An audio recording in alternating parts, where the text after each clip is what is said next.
Thank you, Rohini, for those housekeeping announcements. I think just a request to all participants to kindly mute. You can leave your videos on if you want, or if you don't want, you can, use the unsee option as well. But it would be nice to see faces during the presentation. Also, we're going to wait for another 2 minutes and start at 6:06.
All right, welcome everyone and welcome to this exciting webinar as we count down to the United Nations General Assembly where over 190 countries will come together to discuss the need for a global plastic treaty. I am Pinky Chandran, the moderator of today's webinar. So here are some thought starters. A CIL report basically stated of the approximately 275 million metric tons of plastic waste produced annually, up to 12 million tons leak into the oceans, wreaking havoc on livelihoods and ecosystem. The result is an estimated $13 billion in annual environmental damage to marine ecosystems, in addition to other economic losses and a significant health and human concerns. Then a Pew and Systemic report basically stated the flow of plastic into the ocean is projected to nearly triple by 2040. Without considerable action to address plastic pollution, 50 kg of plastic will enter the ocean for every meter of the shoreline. And then the story of plastics basically states of all the plastic that has ever existed, more than half was produced in the last 15 years, and 91% has never been recycled. So, plastic pollution is one of the most urgent and serious environmental issues of our time. And this requires a global coordinated action that is multifocus, multifaceted, and multifunctional, involving all stakeholders, and that includes you and me. While the number of initiatives and activities exist at the international level that address the plastic waste problems and to eliminate plastic litter entering the oceans, they lack globally binding targets. As we all know, plastic pollution, like air pollution, is transboundary. And addressing the issue of plastic pollution in a singular lens of either waste management, marine litter, or just single use plastic further compounds the problem of effectively finding solutions. Interventions to address plastic pollution while growing in numbers lack convergence, and voluntary actions lack the ability to scale and holistically deal with the issues that affect human health, biodiversity, environment. And when I say environment, I'm looking at it across terrestrial and aquatic, marine, ocean ecosystems and climate change. So, this webinar basically provides an opportunity to learn and discuss the scope of a global agreement on plastic pollution, especially from an Indian context, and also build an understanding of what citizens can do to engage and build the momentum. And I would like to extend a warm welcome to the panelists for today's discussions. First up, Lakshmi Narayan. She has been working with waste pickers in Pune since 1989 and is one of the founders of KKPKP and Swatch. She's also an active member of Alliance of Indian Waste Pickers, the Global Alliance of Waste Pickers, Vigo, and Gaia. Our second panelist is Neil Tambry, the Science and Policy Director for Global Alliance for Incinerator Alternatives, in short, Gaia, and he's from the United States. Neil has been a founding member of Gaia and has worked on international environmental policy, climate and development finance, and provides technical support to Gaia members. Neil has a captain's license from the US Coast Guard and a PhD from Stanford University. Mahesh Timaya is a senior environmental officer at the Karnataka State Pollution Control Board. In the past, he has also worked as the general manager in the Environment Management and Policy Research Institute, in short, EMPRI. He's also and he was responsible for setting up this institute and building capacity of the institute to address key environmental management issues in the state of Karnataka. Nalini Shekhar, for those of you in Bangalore, need no introduction, is a co-founder of Hasirudala and has been championing the inclusion of waste pickers in the city's waste management systems. So, without further ado, my first question, I would like to request Neil, who's joining us from Nairobi, to give us an overview of UNEA. What is UNEA? Why is there an urgency of the Global Plastic Treaty? And if you could also first shed light on how do you define plastic pollution, because there's considerable debate on this whole term of plastic pollution. And, and also, what do you mean when you say full life cycle of plastic pollution? Over to you, Neil. Thank you very much, Pinky, and thank you all for your time this evening. So I think Pinky set the stage well in terms of plastic pollution. It is a rapidly growing threat to ecosystem health, to human health, and to the climate. So ecosystem health, we think typically of things like marine plastics. I think we've all seen the photos of whales with their bellies full of plastic and things like that. But there's also plastics in the environment also break down into microplastics, and these enter the food chain. And so they eventually end up often on our plates. Microplastic particles are also found quite heavily in the air, and so we breathe them in. And in terms of human health, there's a considerable impact from the production of plastic. Plastic is made out of fossil gas and petroleum, and those refineries that produce it are heavily polluting and cause severe impact, particularly on neighboring communities.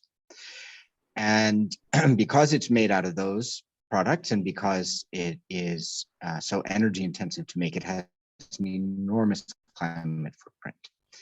And it is growing very quickly. The volume of plastic produced is doubling every 15 years. So it is a problem now, and it is one that is rapidly going out of control. The industry is investing billions of dollars in expanded production facilities globally, but primarily in the US and in China. And those facilities, once built, will continue producing plastics for decades, if not a century or more. So I think there's a very strong sense of urgency among the general public, and that is being felt by the governments. And that is why we are here at UNEA. UNEA is the United Nations Environment Assembly, and it is a UN forum for environmental issues that do not have another home. So climate change, there is a treaty that already exists. Biodiversity has a treaty that exists. Desertification, there's a treaty that exists. UNEA provides a home for other environmental issues. And so this is a place where a number of countries, more than 60 countries, have come together here to propose a new global treaty to tackle plastics. And so this would be an international law that would impose obligations on countries to take certain steps to reduce plastic pollution. Now, of course, as Pinky says, this raises the question, what is plastic pollution? And this is the first battle that is being fought. The 60 countries that have brought this proposal to the table are very clear that when they talk about plastic pollution, they're talking about the entire life cycle, from the extraction of the oil and gas that are the feedstock and the energy source to make plastic, the emissions that happen during the production process, the additives and the toxic chemicals in plastic that end up in our food when we buy food that's wrapped in plastic and then in our bodies, and on to the waste disposal. There are some countries that have made clear that they really view plastic only as an ocean problem.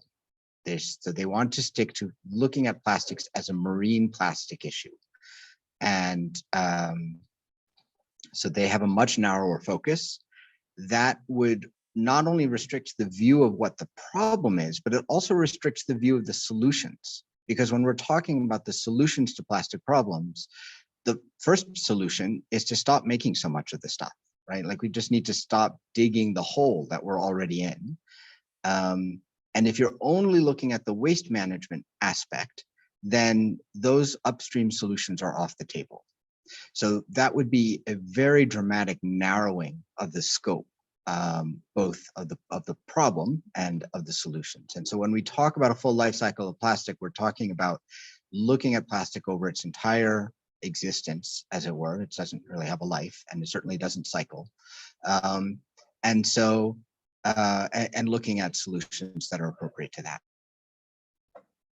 All right, back to you. I hope I answered those questions. Thank you, Neil. So I'm going to now go back to Nalini. Now that we've heard from Neil, Nalini, we know that from 2016, there has been a series of regulatory frameworks around plastic pollution. But first, I would like you to set the Indian context on the state of plastic pollution in India.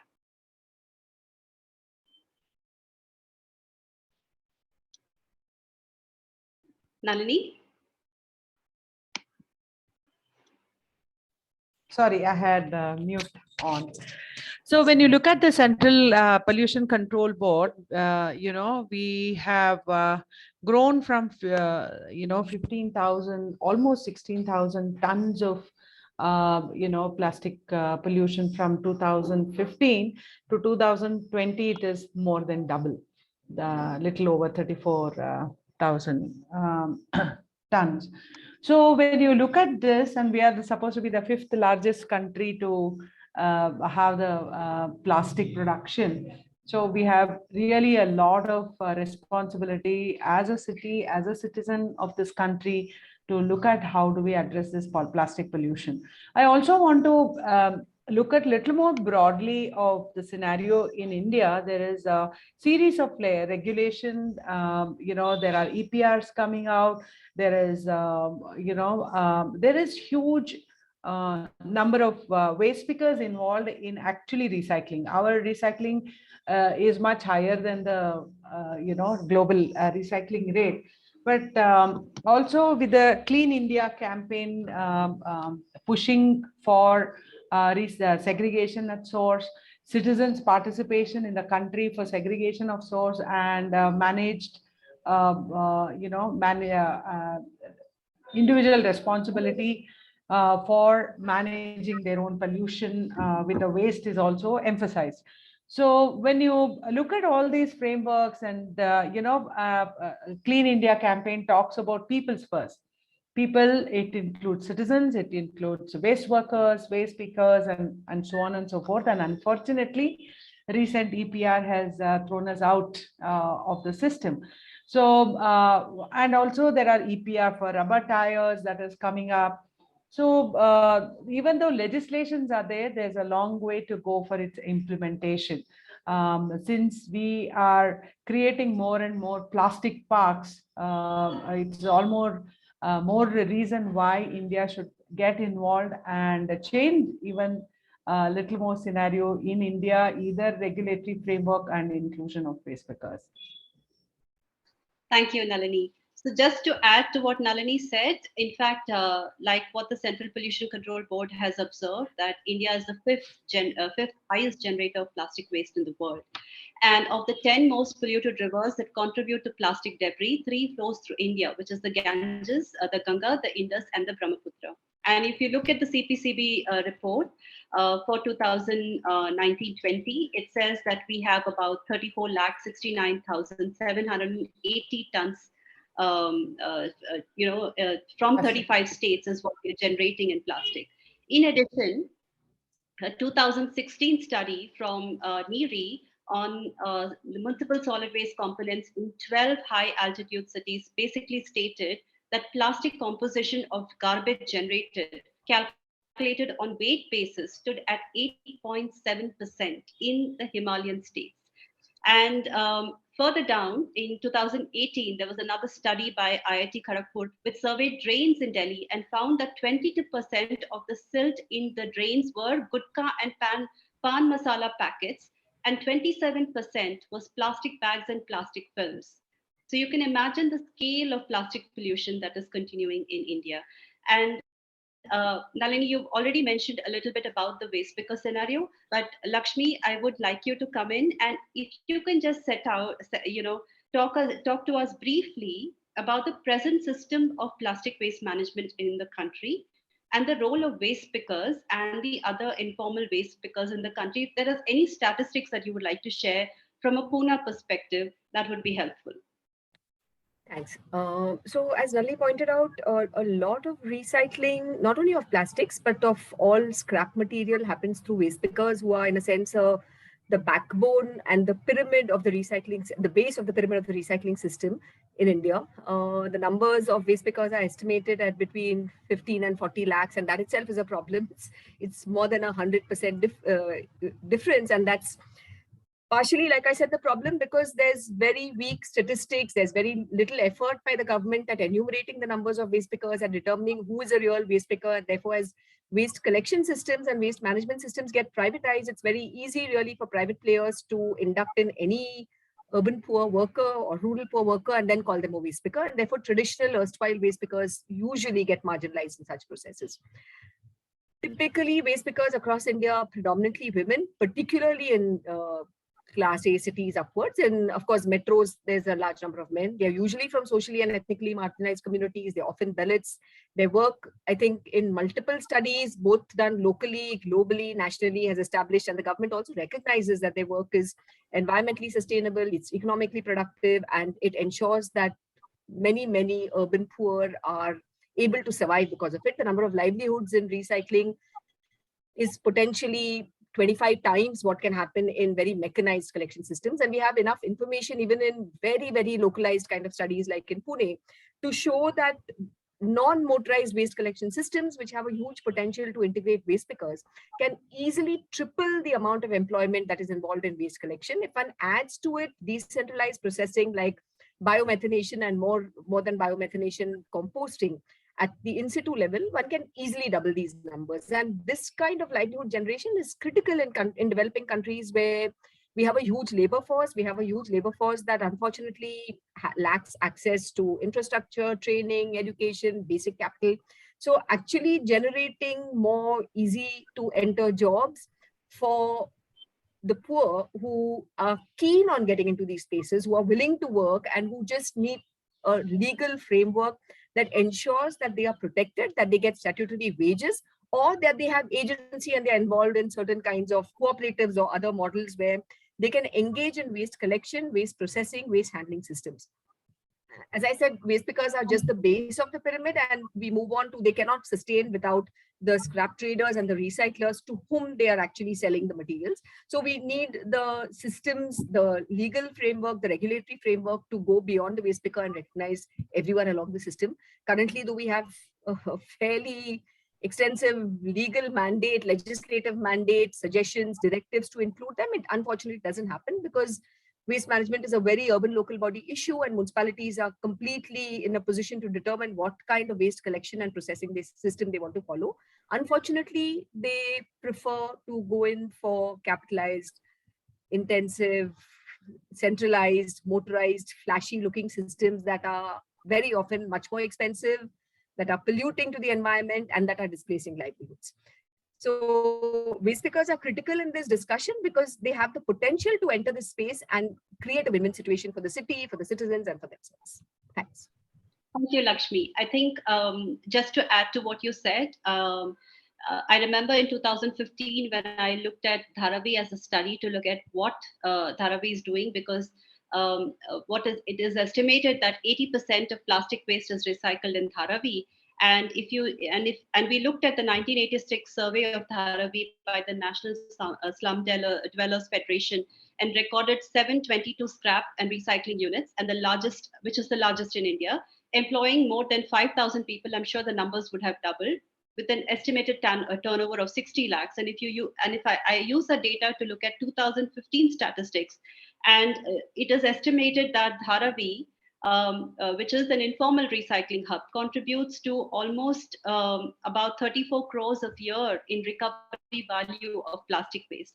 I know, just for the benefit of all our audience, we are talking about waste management, given India's framework to push for single-use plastic ban and look at the whole issue around waste management issues. I know Neil flagged that whole important discussion around we have to look at even production midstream, which is product design, and look at downstream waste management.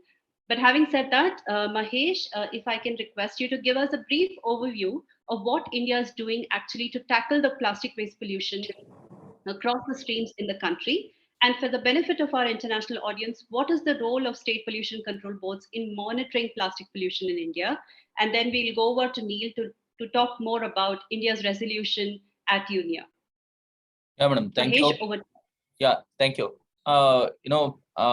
Basically, Government of India, has taken measures since 2011. Actually, the plastic waste management rules was introduced under the Environment Protection Act, which is an umbrella act, in the year 2011. And then later on, in 2016, a comprehensive, legislation on the plastic waste was introduced. As we can see, the legislation at the national level is required to be implemented at the state level, that is by the State Pollution Control Board. In fact, efforts have been made to comprehensively address all aspects of the plastics actually. So as Srimati Nalini Madam has mentioned, recently, there is a component related to EPR. In fact, there is a component connected to single-use plastic. There is a component related to phasing out of certain types of plastics. Actually, that is at the national level, federal level. When it comes to implementation at the state level, it is by the State Pollution Control Boards.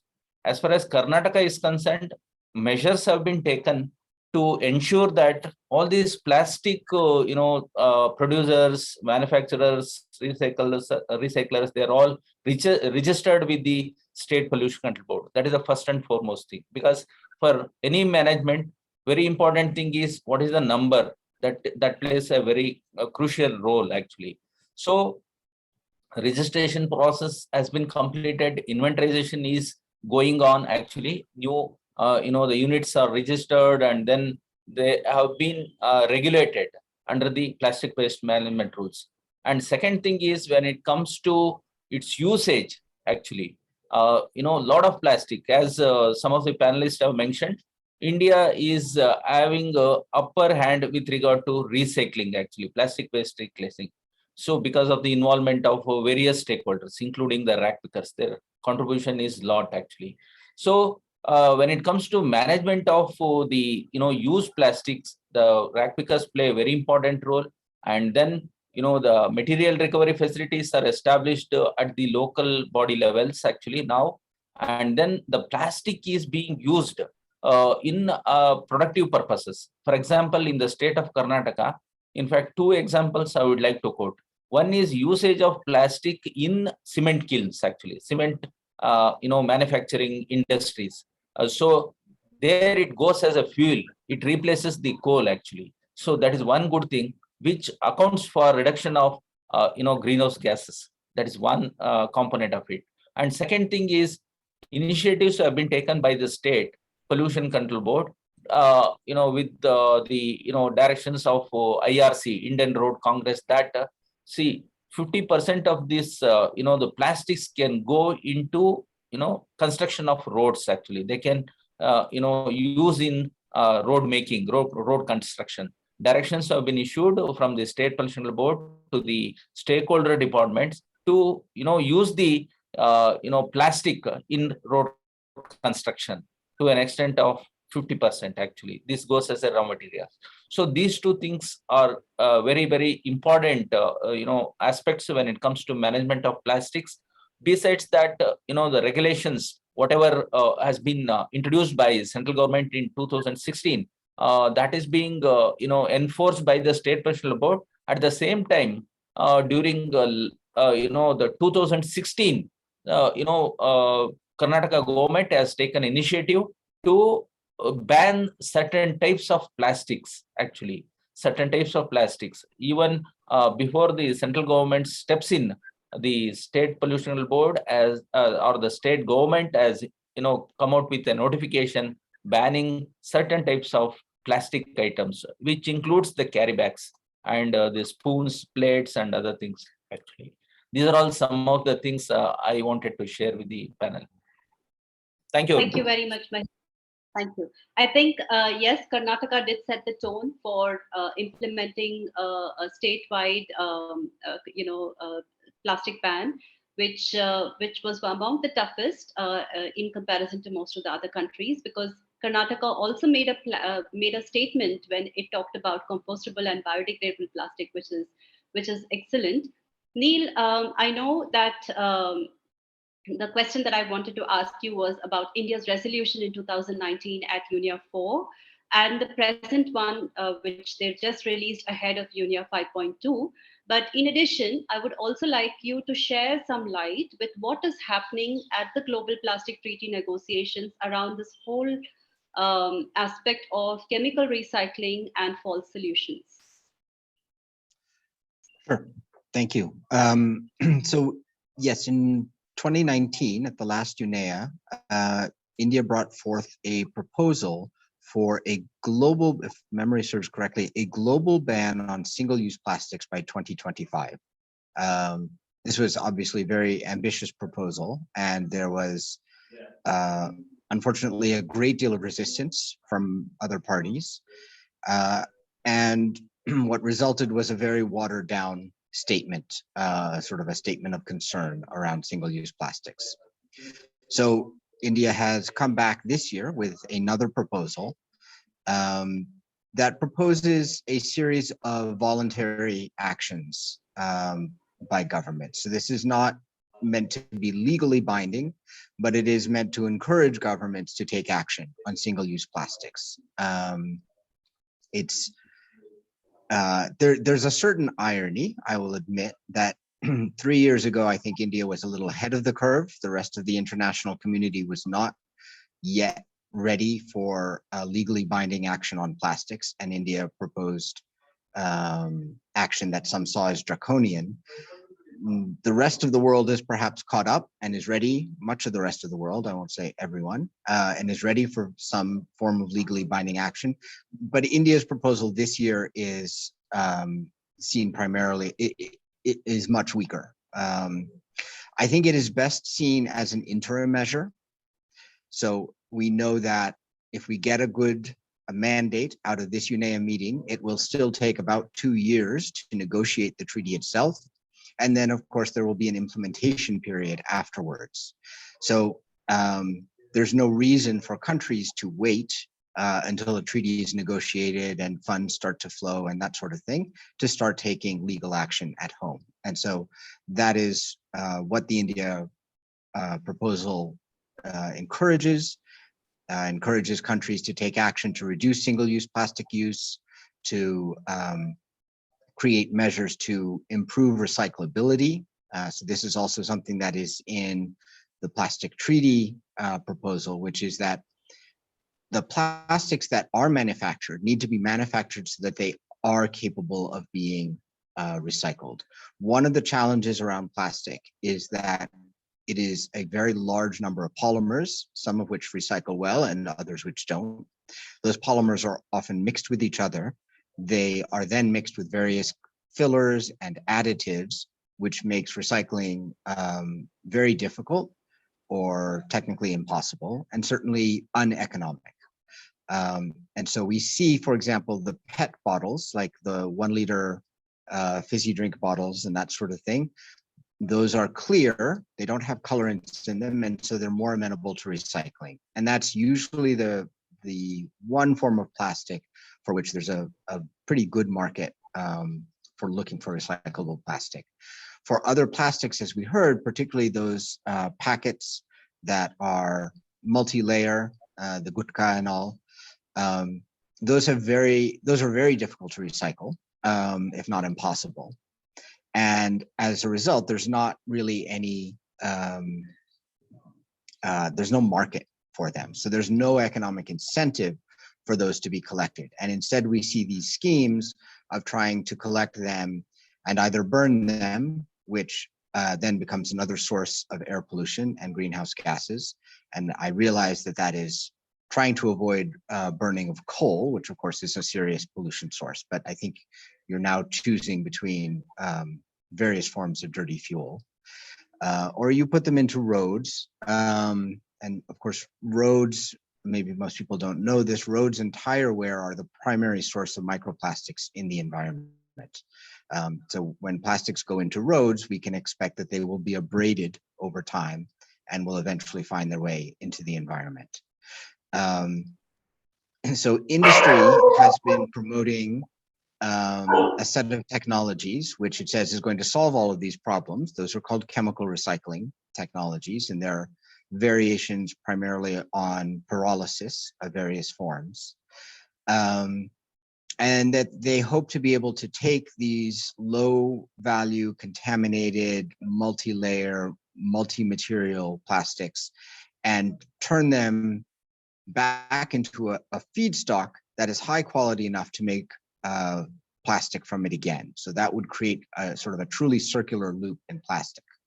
We've been doing a lot of work on understanding this technology and evaluating the technical reports that are coming out about it.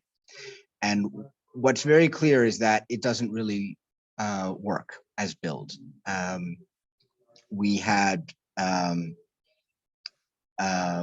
39 projects of this type that were started in the United States over the last 20 years.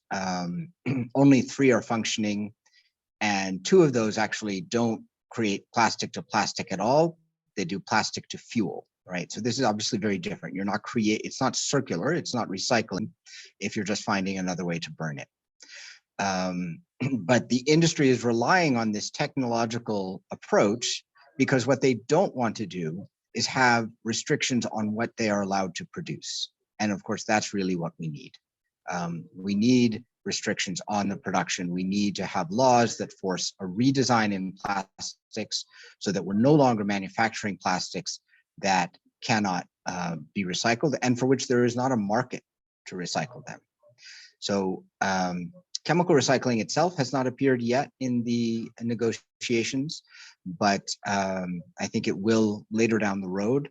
I think the important thing for us all to keep in mind is that when we restrict the types of plastics, the additives that go into them, all of that, we can actually improve the recycling market that creates more economic incentive to create the plastics. That's going to reduce the amount of plastics that are lost to the environment. When we allow companies to produce anything that they want without concern for its ultimate fate or how it's going to be recycled, then we end up with the kind of problem that we have now.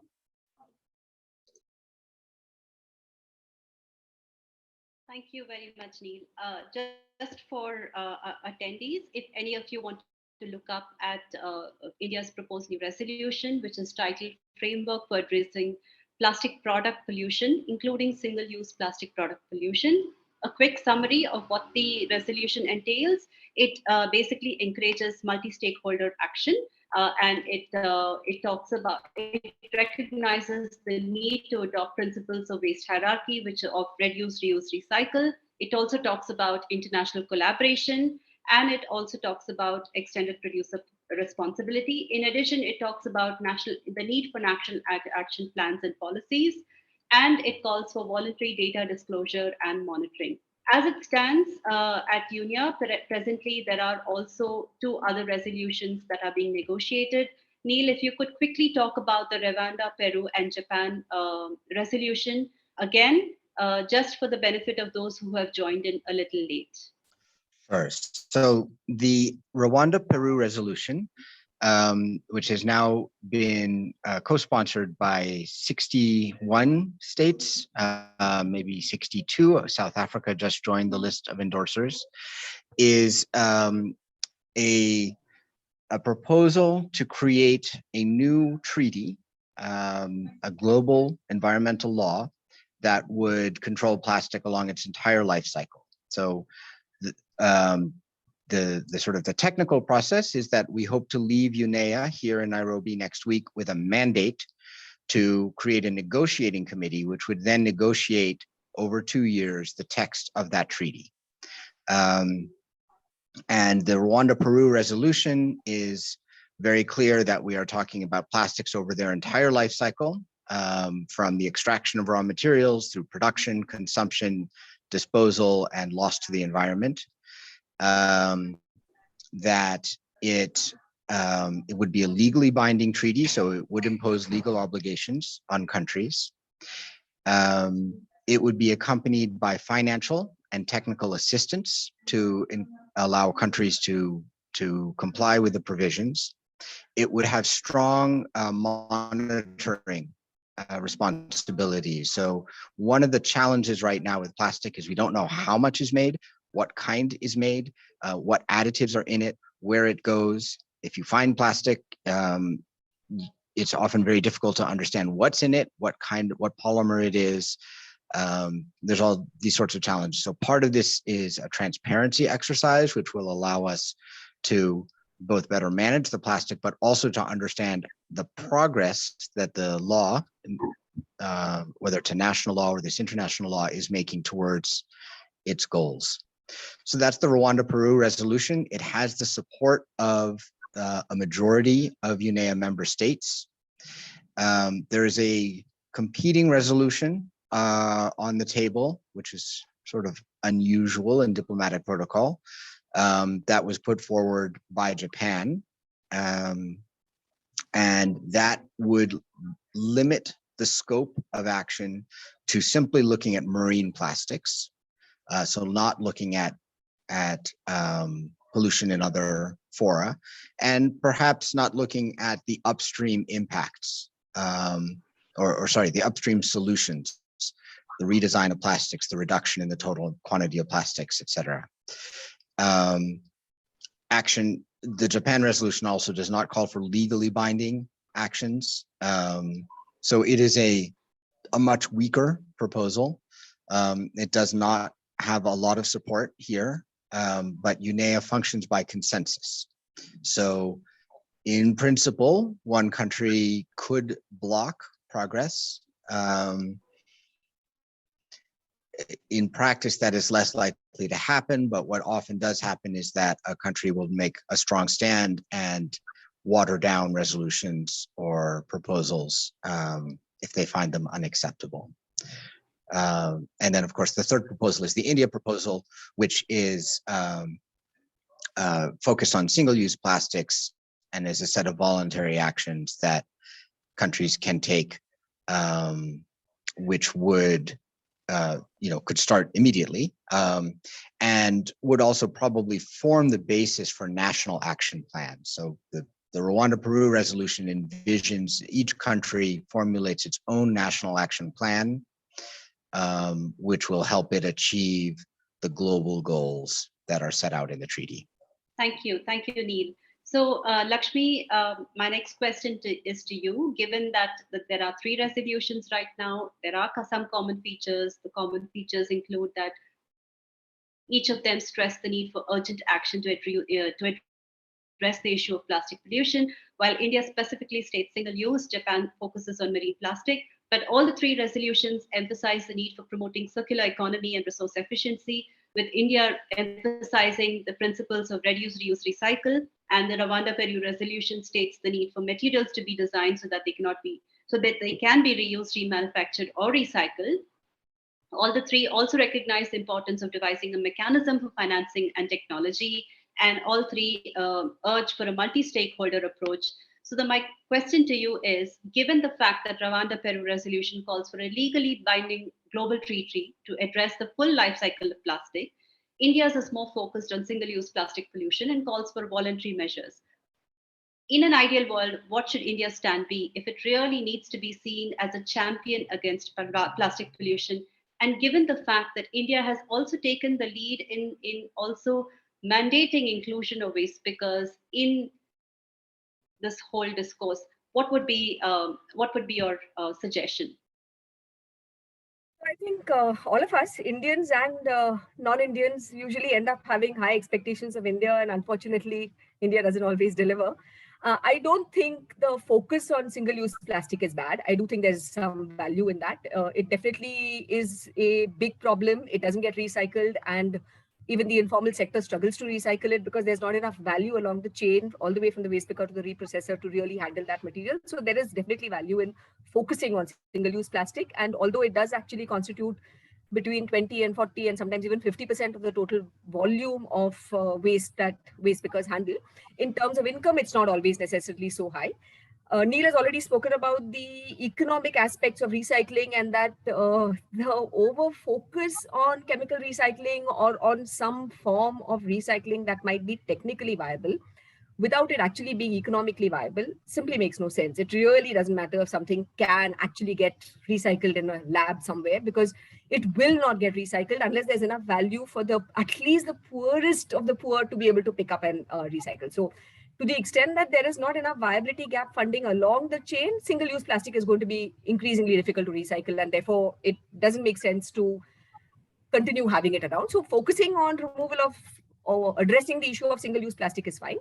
It's really sad that the focus is voluntary. We know how weakly mandatory systems work. So when one offers, suggests a voluntary kind of mechanism, it's simply not likely to work. The voluntary space is at best a useful experiment ground. It's good for small companies, big companies to try out things, to work, engage closely with the informal sector in very grassroots models, to see granular data, logistics, and to see the viability of taking it to scale. But it simply doesn't make sense to have a voluntary mechanism where one cannot hold the producer accountable. So I think it's really very weak to go in for a voluntary measure, and just to suggest various committees which can look at it is not enough.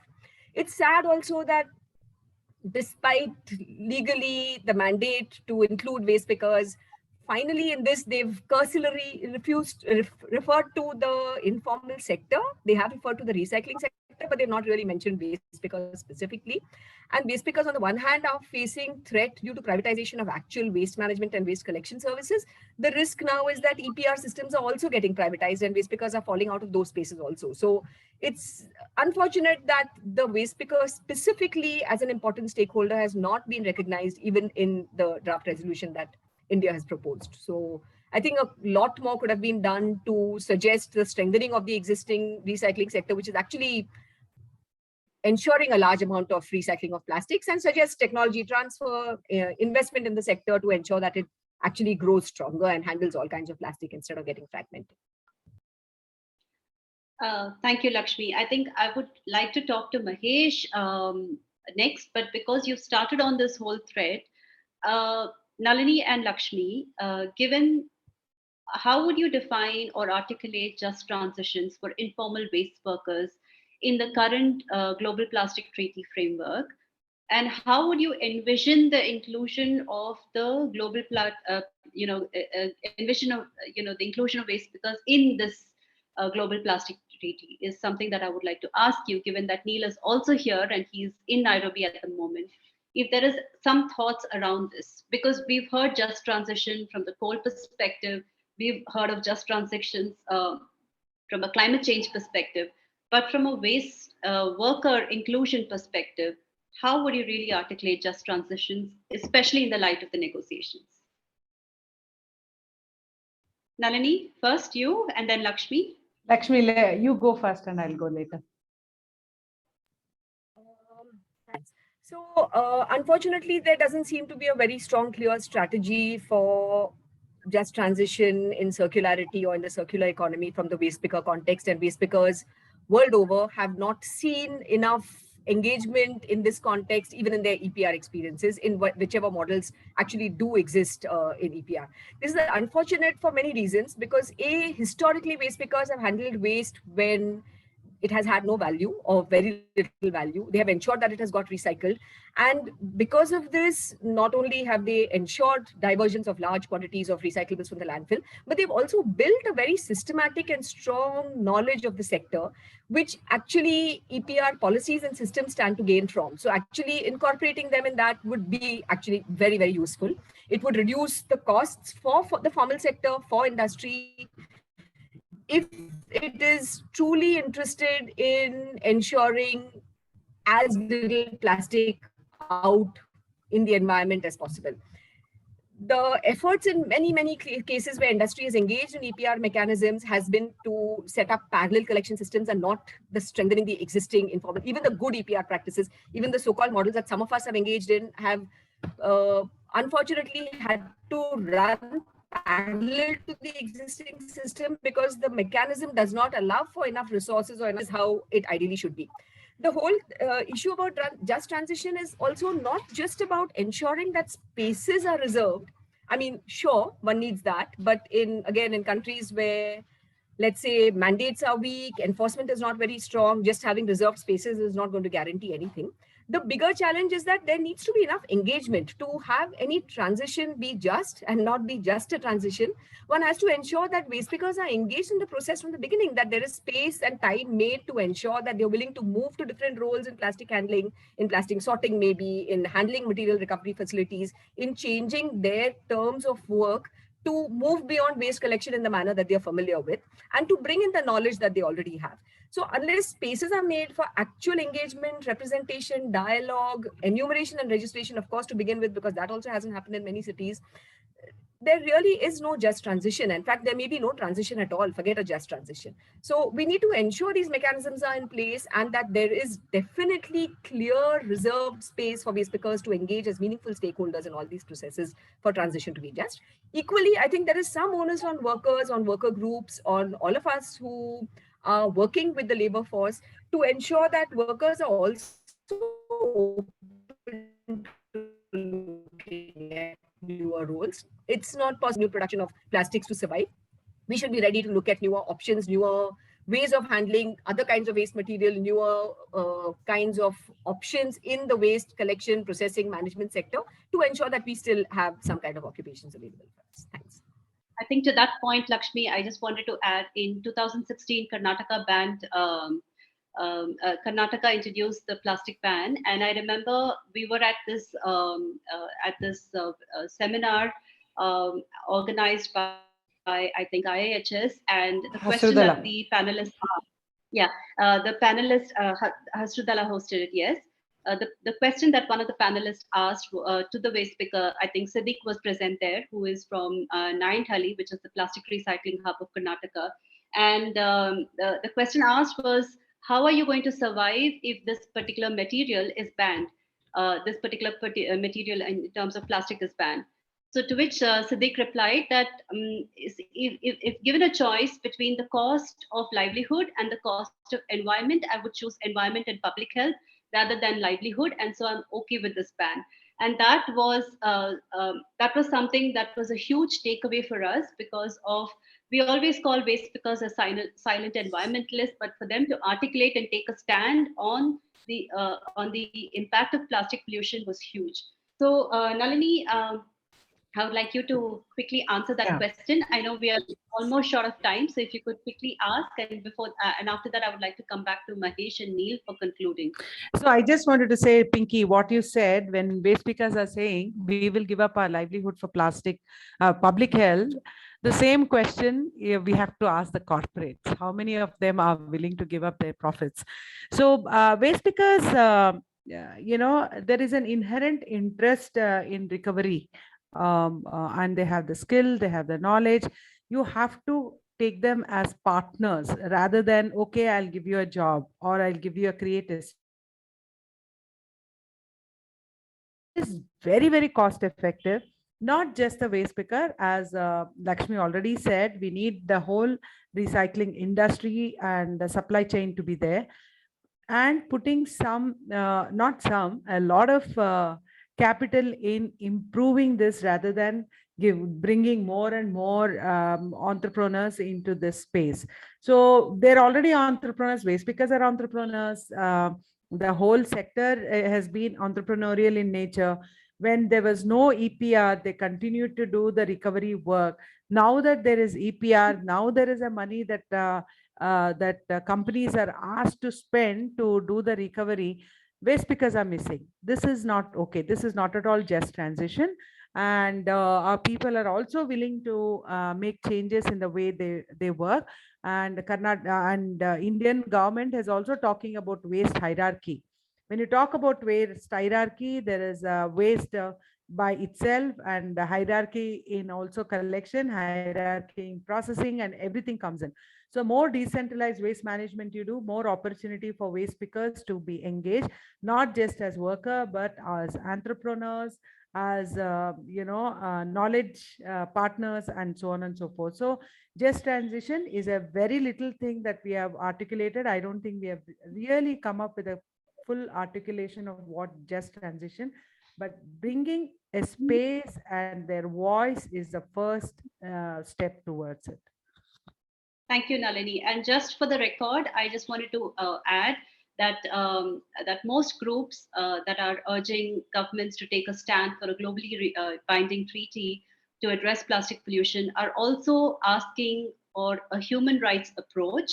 And like what Nalini mentioned, the whole aspect of just transitions is not defined, but most of the groups are also asking it to look at just transitions across the life cycles of plastic, given the toxic nature of production and people exposed to pollution from petrochemical production and plastic feedstock by either virtue of living or working near these plants, and also people impacted by dumping plastics and landfill. And if any of you is interested, please go up and look at the Central Pollution Control Board report, which talks about impact of dump sites in Lucknow from plastic dumping, or people impacted by plastic being dumped in water bodies.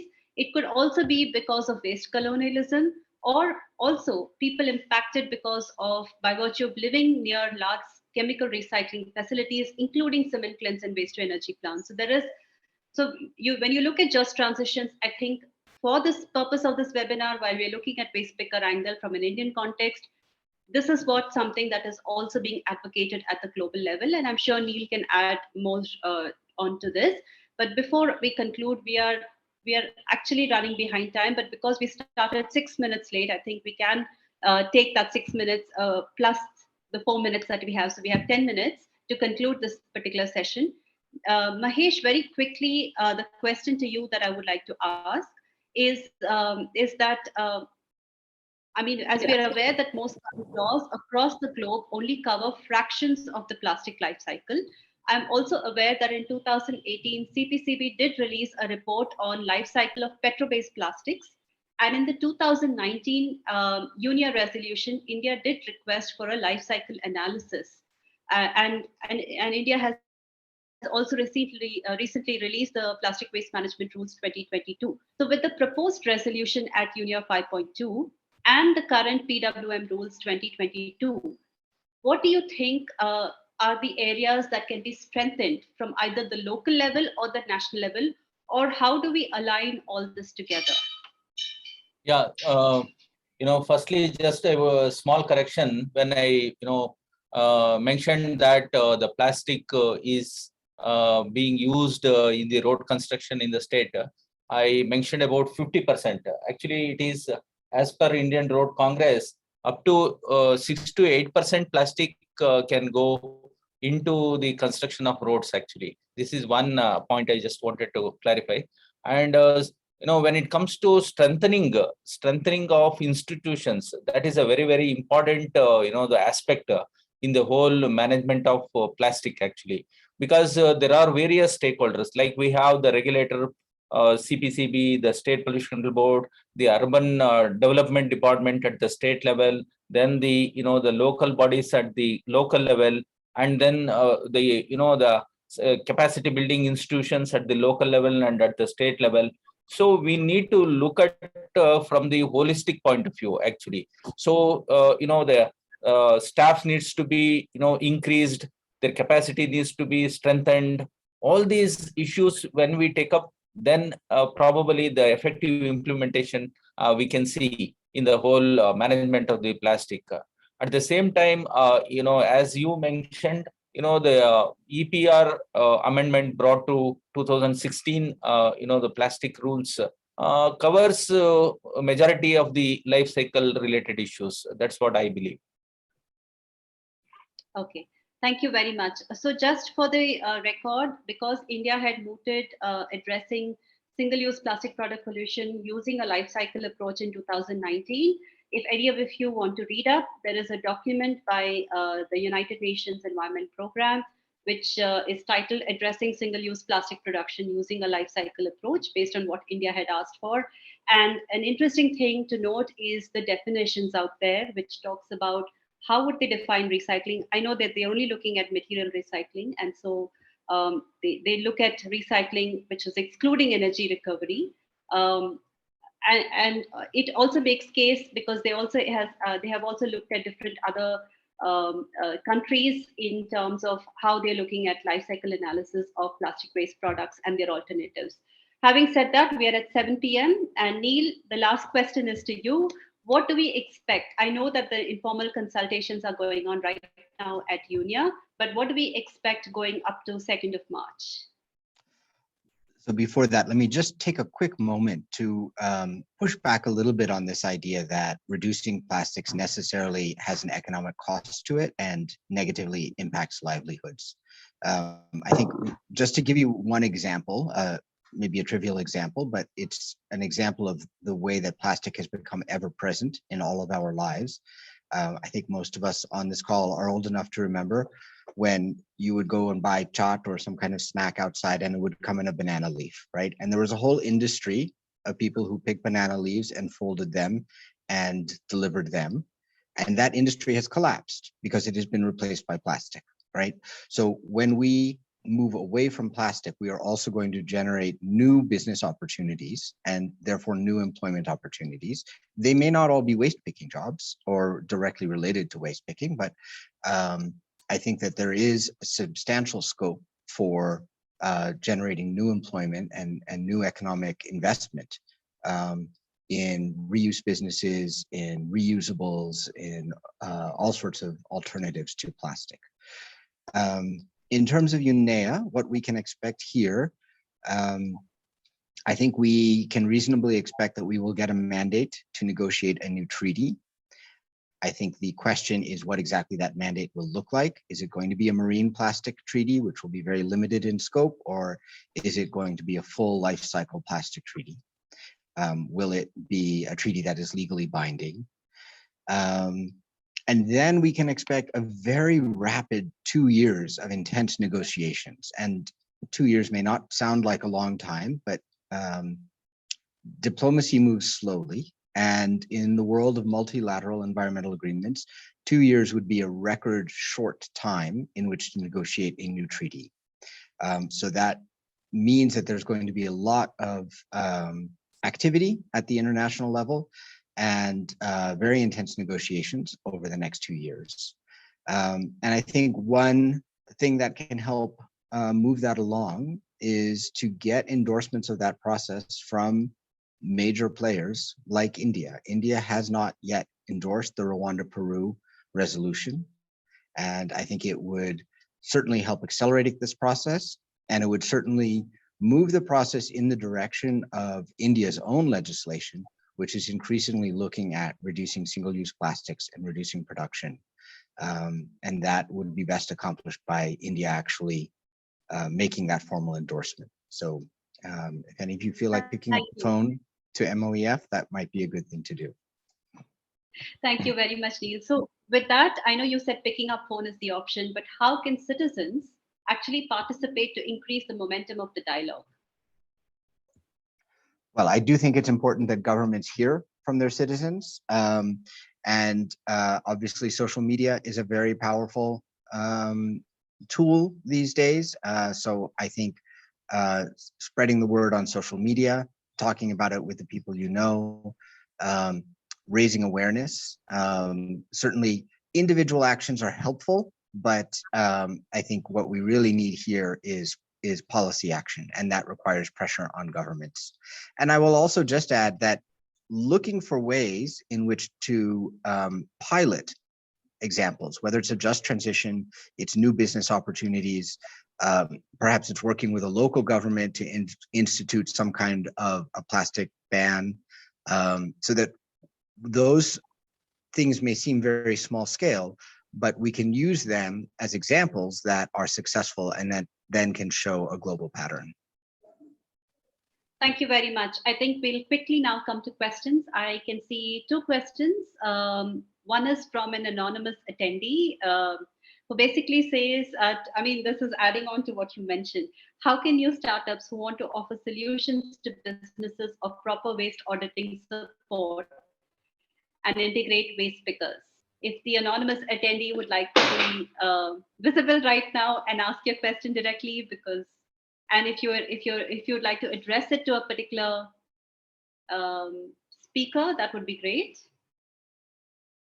Okay. Or the next question is by Shamla Mani to Mahesh from KSPCB. Are you monitoring the emissions of the cement plants for emissions? What is the evidence of the global greenhouse reduction happens when you send plastics to cement plants? Also, reductions of GHG emissions as compared to disposal of plastics by any other technology. I know in the interest of time, Mahesh, if you can be very brief, if you could answer the question, that would be great. Yeah. You know, the monitoring of emissions from cement plants, that is being carried out actually. That is being carried out. And we have also, monitoring through real-time emission monitoring systems actually. So the real-time sensors are installed and the emissions are monitored. So that is being carried out. And coming to the, the percentage of reduction of greenhouse gases, that really I don't have any information on that. Probably I'll come back to it, go through some reports and find out. But from the State Pollution Board, we are not done it. Thank you. Okay. So the next question I think is addressed to Neil. Which entity would enforce the global treaty when it does get articulated? So as you may know, the UN does not have a police force or a court system. It relies on the member states to enforce their own laws. So generally, the way that this new treaty would work would be through national action plans. So the treaty would establish goals, for example, a reduction in the plastics, total plastic production, or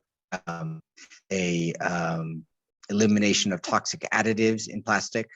And then each country would formulate its own national action plan in accordance with its own circumstances, situation in, say, the UK or in a small island state like, like Mauritius or somewhere. So countries are going to have different priorities, but they'll each formulate their own national action plan, which they will, of course, enforce domestically. And then the parties to the treaty will meet every year to evaluate, and this is why it's important to have that monitoring data, to evaluate the data and judge whether those plans need to be strengthened in order to get to the global goal. Thank you. Soumya, I hope that answers your question. If you have a follow-up, please do ask, and we have to conclude in about 2 minutes. So Shamla's suggestion here is to KSPCB, if monitoring data is available, if it could be made, if it could be put in public domain, that will be helpful. Please make emissions of monitoring of cement plants public by putting it on your website. Thank you. So Soumya says, yes, thank you. It answers your question. So I just like to take a minute to thank everyone who has worked behind the scenes. My colleagues Rohini, who has really spent time in setting up this whole Zoom process and is sending invites and follow up to everyone. Nirmala for actually amplifying this whole arrangements. Ramya for for creating all the creators and putting that out, and Beulah for putting this whole thing out. In addition to Nalini for also going over the questions, and Lakshmi for going over the questions with me. Thank you very much for all your help. And thank you, Neil and Mahesh, for taking time out. I know, Neil, you had to skip the discussions that were going on the plastic discussions at in Nairobi to be here for this presentation, and I'm so glad that you made it. Thank you very much. And Mahesh, thank you so much for taking time off. Thank you. Thank you. Just one clarification, just interruption.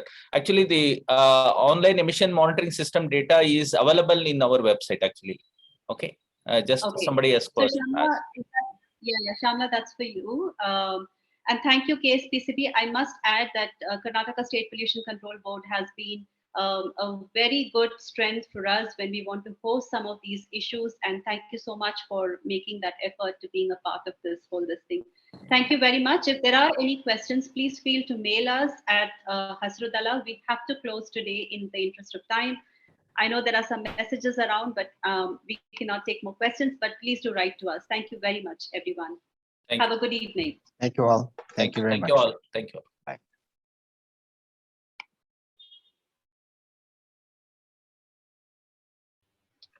Thank you.